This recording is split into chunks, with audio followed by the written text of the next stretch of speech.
இன்ஃபோர்நெட்டின் சமூக பார்வை. பணப்புழக்கத்துல ஏற்பட்டிருக்கக்கூடிய மாற்றம் மோடி அவர்களால கொண்டு வரப்பட்டது.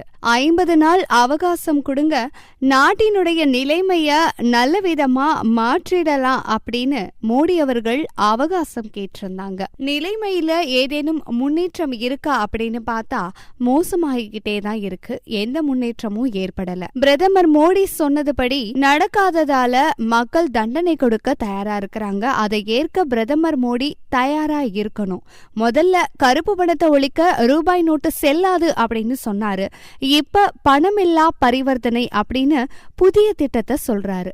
அவரால உறுதியா ஒரு முடிவை எடுக்க முடியல. அவரும் குழம்பி நாட்டையும் குழப்பிக்கிட்டு இருக்கிறாரு. இன்னைக்கு நாடு ஒரு இக்கட்டான நிலைக்கு தள்ளப்பட்டிருக்கு. இந்த பிரச்சனை தொடர்பா அவருக்கு எதிராக ராஷ்டிரிய ஜனதா தளம் 28ஆம் தேதி பெரும் போராட்டத்தை நடத்தும். அதுக்கப்புறமா பாட்னால மிகப்பெரிய ஊர்வலமும் நடக்கும். உத்தரப்பிரதேச தேர்தல்ல பாரதிய ஜனதா இப்போ களத்திலேயே இல்ல. அங்க பீகார்ல ஏற்பட்ட நிகழ்வு போல சமாஜ்வாடி கட்சி ஆட்சிய பிடிக்கும் அப்படின்னு பாட்னால நடந்த ரத யாத்திரை நிகழ்ச்சியில ராஷ்டிரிய ஜனதா தளம் தலைவர் லல்லு பிரசாத் யாதவ் பேசியிருக்கிறாரு. இதுக்கு என்ன மாதிரியான பதில மோடி அவர்கள் கொடுப்பாங்க அப்படிங்கிற எதிர்பார்ப்பு இப்போ மக்கள் கிட்ட அதிகமாவே இருக்கு அப்படின்னே சொல்லலாம். சமூக நோக்கோடு நிறைய விஷயங்களை தெரிஞ்சுக்கலாம். சப்ஸ்கிரைப் பண்ணுங்க இன்ஃபோர்நெட்.